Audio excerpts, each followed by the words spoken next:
Em Mateus capítulo 5, nós temos aquela passagem bíblica que nós conhecemos como as bem-aventuranças. O Sermão do Monte começa ali, e nós temos, na primeira parte, nós temos as bem-aventuranças, onde Jesus ele vem falando sobre quem são esses bem-aventurados.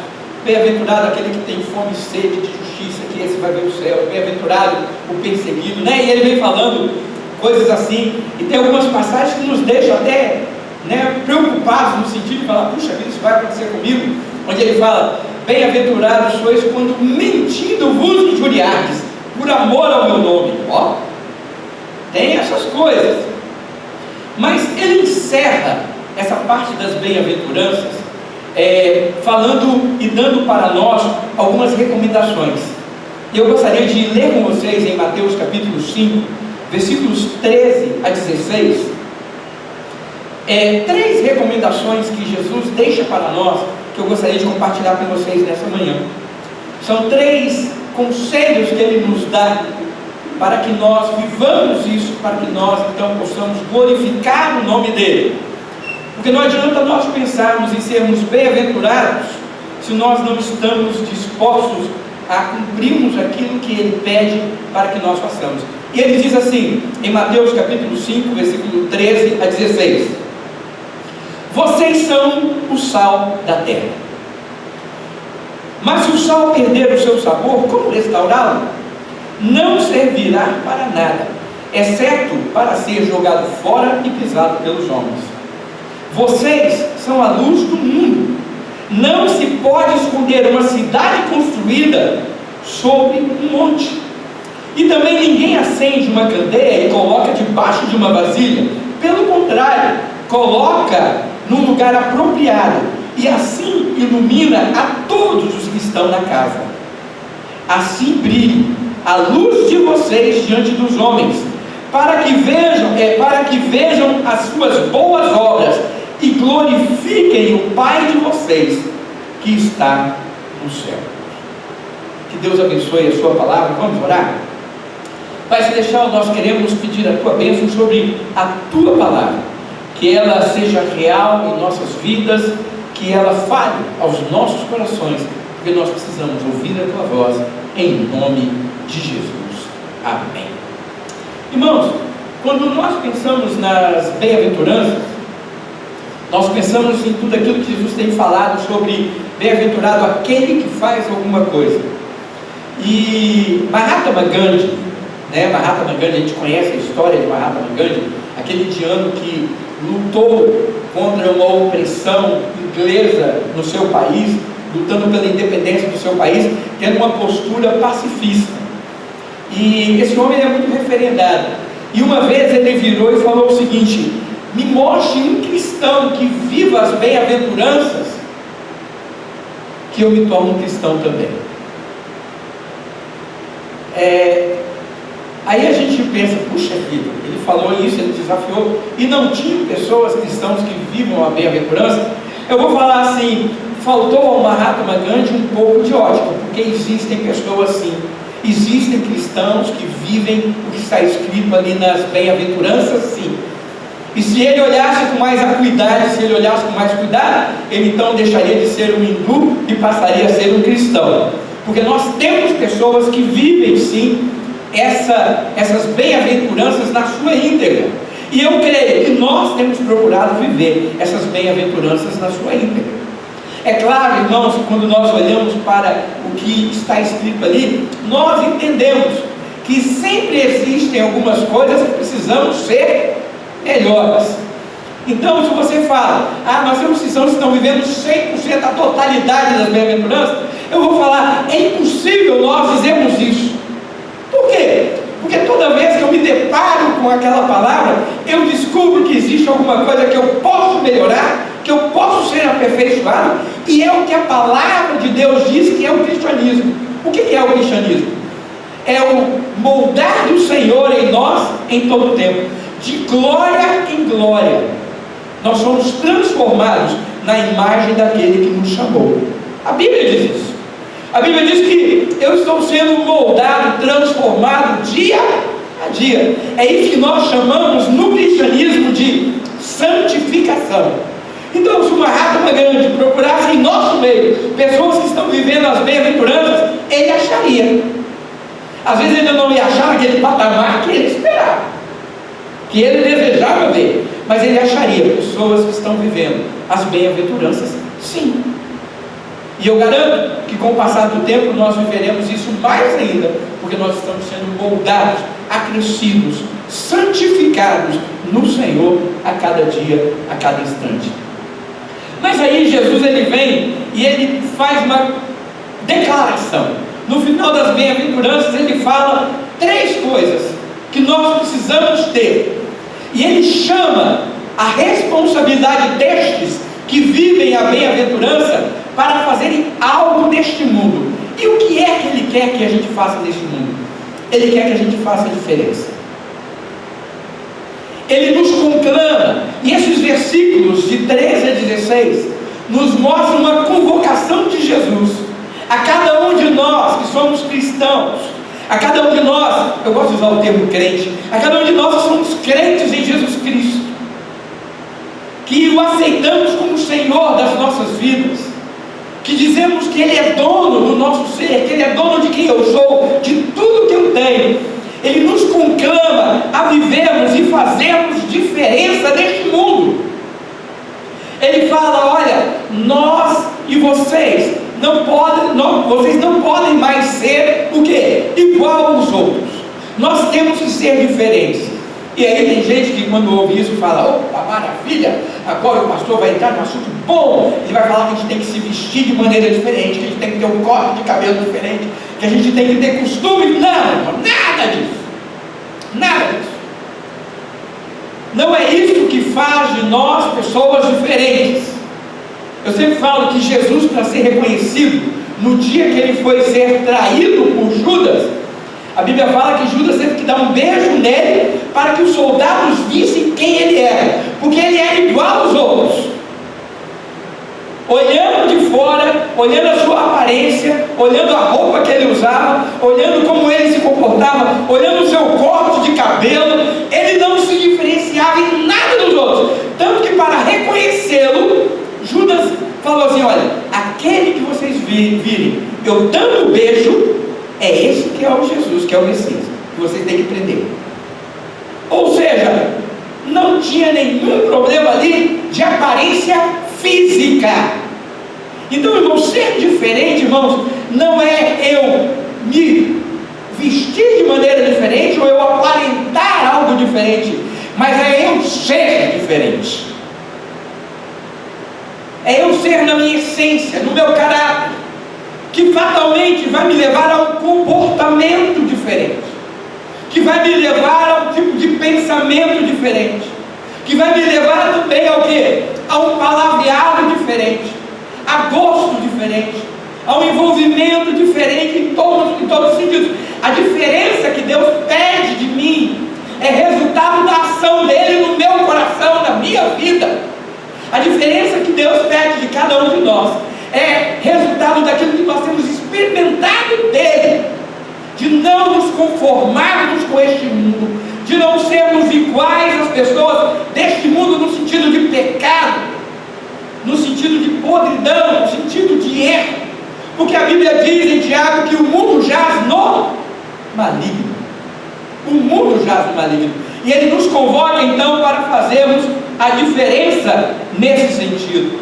Ele diz o seguinte: vocês precisam e vocês são chamados para viver a diferença e fazer a diferença. Vocês são chamados para mostrar a salvação que vocês têm, para mostrar aquilo que vocês têm recebido. Sabe, gente, às vezes eu fico pensando nisso. Tem uma história que eu acho muito interessante. Um homem estava no corredor da morte. Segundo os relatos, essa é uma história real, que foi contada por esse pastor que foi lá. Tinha um homem no corredor da morte, e esse pastor foi lá falar com ele, né? Perto, não tem aqui quando marcam a data da execução? Então ele foi lá já com a data da execução desse homem marcada, ele saberia que ele teria que morrer. Esse pastor foi lá falar do amor de Jesus para ele.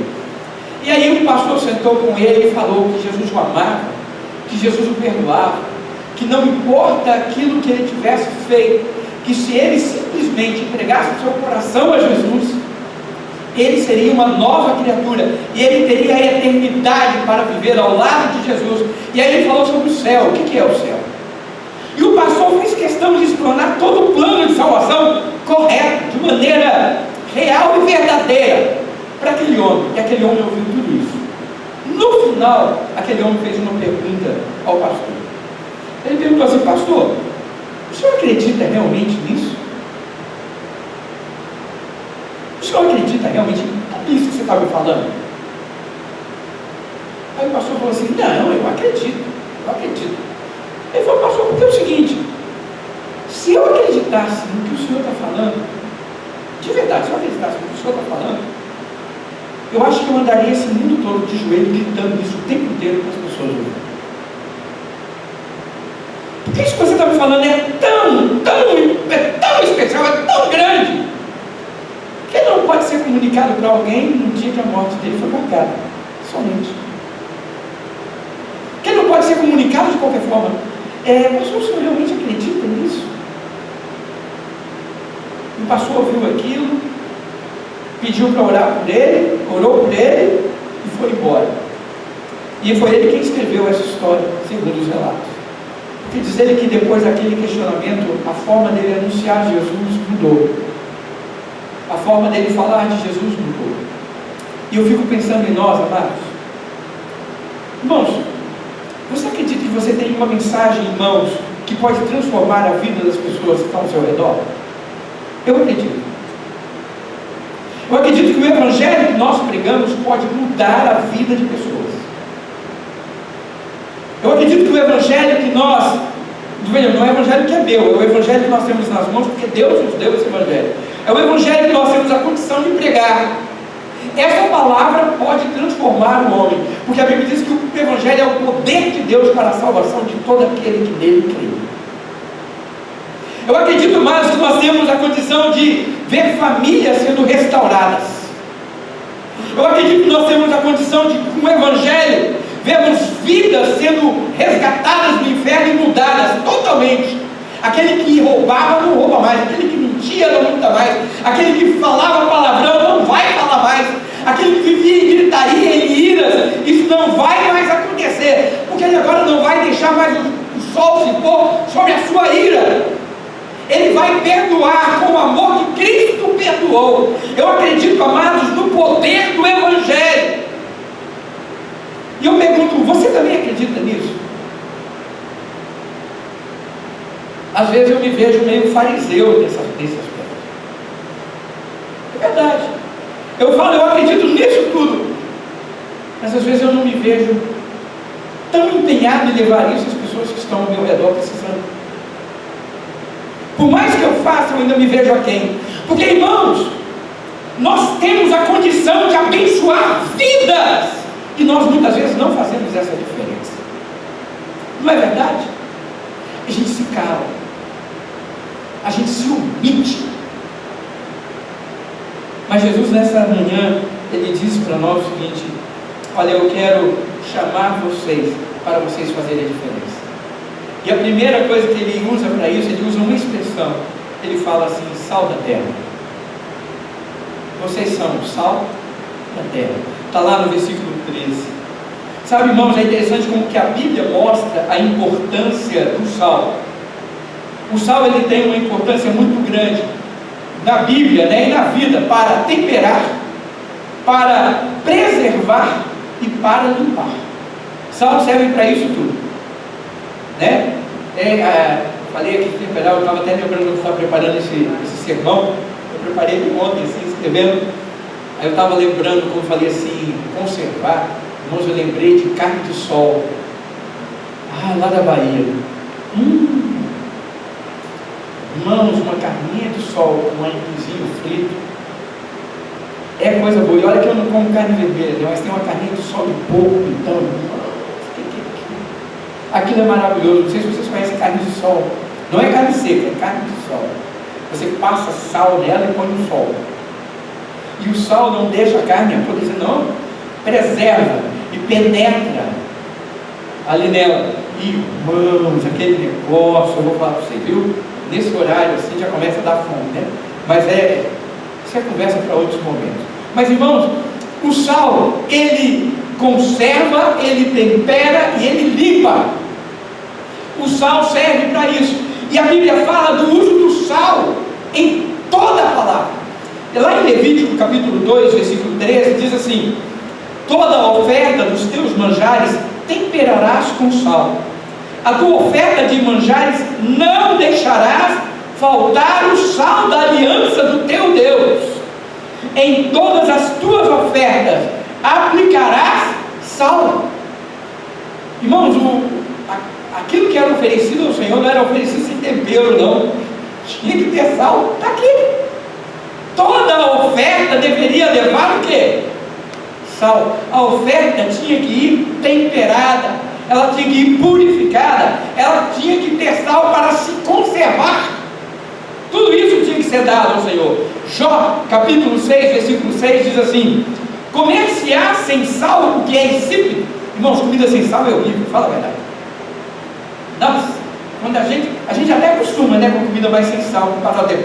Mas sem sal de tudo, irmãos, pelo amor de Deus. Quando a gente está com problema de pressão alta, que eles arrancam o sal da gente, é duro, ninguém merece, é ruim. E aí Jó fala: comer-se-á sem sal que é insípido?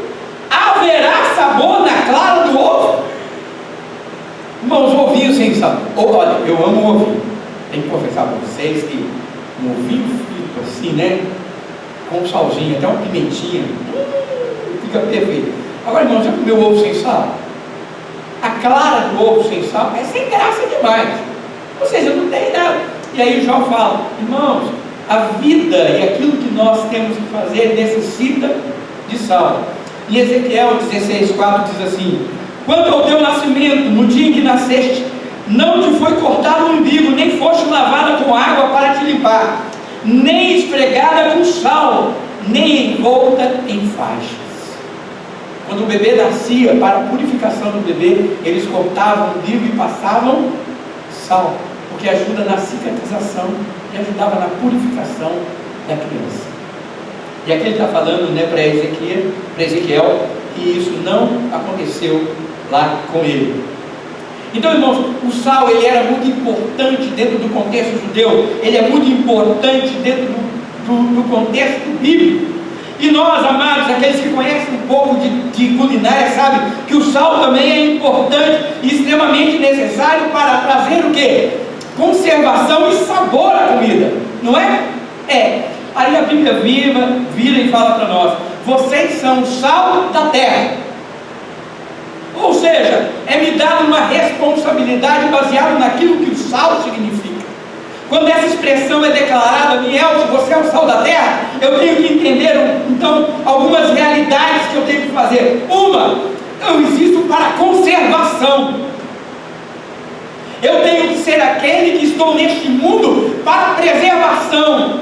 Porque, irmãos, a Bíblia mostra que o mundo está se deturpando, não está? O mundo está apodrecendo, o pecado destrói, o pecado traz ruína, o pecado acaba com tudo, e nós somos aqueles, irmãos, que vamos trazer o quê? A conservação do que deve ser mantido.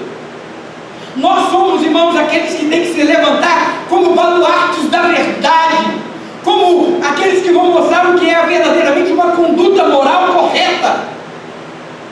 Eu fiquei, irmão, sabe, muito escandalizado há alguns anos atrás, quando no Espírito Santo teve uma greve da Polícia Militar. Houve isso, uma greve da Polícia Militar. E de repente, irmãos, porque teve uma greve na Polícia Militar, as pessoas foram saquear as lojas. Olha que interessante, agora que não tem polícia, eu vou saquear. Não, aí você fala: os bandidos, não, irmão, da população. E foi vergonhoso, sabe o que? É que nenhuma das imagens que passou a pessoa saqueando ou levando televisão era um pastor. Está lá. Um pastor saqueando loja, levando televisão para casa. Aí quando o pessoal viu, tirou o retrato dele e e mostrou que era o pastor que estava fazendo aquilo, aí tempos depois, dias depois, ele volta para a televisão e fala que ele se arrependeu de ter feito aquilo. Amém. Não sei até onde aquela atitude foi realmente resultado de um arrependimento ou resultado da sua imagem agora colocada para todo mundo ver que ele tinha feito aquilo. A gente fica na dúvida, não fica? Mas vamos crer então que ele se arrependeu. Mas sabe, irmãos, no mundo onde as pessoas simplesmente, quando têm a chance de fazer algo, elas fazem porque têm oportunidade, nós temos que ser aqueles que vamos levantar como sal e dizer: não, eu não vou fazer isso, porque eu sou aquele que vou preservar este mundo do que é errado. Nós somos aqueles, amados, que temos que nos levantar como igrejas para fazer o seguinte: eu vou fazer a diferença. Sabe, hoje as igrejas pensam que fazer a diferença é fazer megas eventos. A igreja pensa que fazer a diferença é reunir uma grande multidão. Eu vou falar para vocês, irmãos, não é. Porque nós chegamos até aqui como estamos, porque homens, 12, vamos botar aqui, 12 homens, se mantiveram firmes ao propósito de salgar a humanidade com a doutrina de Cristo, e nós chegamos aonde chegamos. Nós não precisamos, amados, de uma grande multidão para fazermos a diferença. Nós precisamos de corações dispostos a se levantarem e dizer: eu vou ser sal, eu não vou me deixar contaminar, eu não vou apodrecer com este mundo, muito pelo contrário, eu vou temperar aqueles que estão ao meu redor. Nós precisamos, irmãos, é por isso. E eu lembro de uma primeira pergunta que o conselho fez para mim, na sabatina que eu tive com eles, quando eu fui convidado para ser pastor da igreja. O Alex, ainda presidente do conselho, ele fez a seguinte pergunta: pastor, deixa eu fazer uma pergunta. Foi a primeira pergunta que ele fez: como é que você se sente, às vezes, em sair da chance de uma igreja estar numa igreja grande e vir para uma igreja pequena, de poucos membros? Como é que você vê isso? Como é que você vê isso? E eu falei para ele naquele tempo, e continuo com a mesma ideia: irmãos, não é a quantidade de pessoas que faz uma igreja ser uma bênção, não. Porque uma alma tem o mesmo valor quando ela está numa igreja de 12, 15, 30 e 40, do que uma alma que está numa igreja de 10 mil, 15 mil, 20 mil. Amém por isso. Mas as almas têm o mesmo valor, não tem? Então, irmãos, eu não tenho problema com o tamanho de igreja. Eu tenho problema, sim, com a indiferença que nós muitas vezes temos em não fazer aquilo que me compete fazer. Isso me incomoda. Agora, não o tamanho da igreja, porque essa igreja, cada um de nós, mesmo não sendo a maior igreja de Minneapolis, a maior igreja de São Paulo, a maior igreja aqui de Minnesota, nós não somos. Mas nós podemos fazer grande diferença. Quem? Eu, você, cada um de nós individualmente, sendo sal aonde nós estamos. Nós podemos influenciar, nós podemos transformar. E eu vou dizer, irmãos, se você transformar e ajudar a influenciar uma única pessoa, você já fez uma grande obra, porque a Bíblia fala que uma alma vale mais do que todo tesouro deste mundo. Mas aí ele continua, tem outra expressão que ele diz para nós aqui: se nós queremos fazer a diferença, ele usa uma outra expressão, ele diz também assim: vocês são a luz do mundo. A luz do mundo. Sabe, amados, lá em Gênesis capítulo 1, versículo 1 a 3, nos conta que o mundo era trevas, não é? E a primeira coisa que Deus fez foi trazer o quê? Luz. A primeira palavra, a Bíblia fala que o Espírito de Deus pairava sobre a face do abismo, e a terra era sem forma e vazia. Aí a Bíblia diz que Deus chega e fala assim: haja luz. Haja luz. Deixa eu te falar, irmãos, nada acontece sem luz. Nada se inicia sem a luz.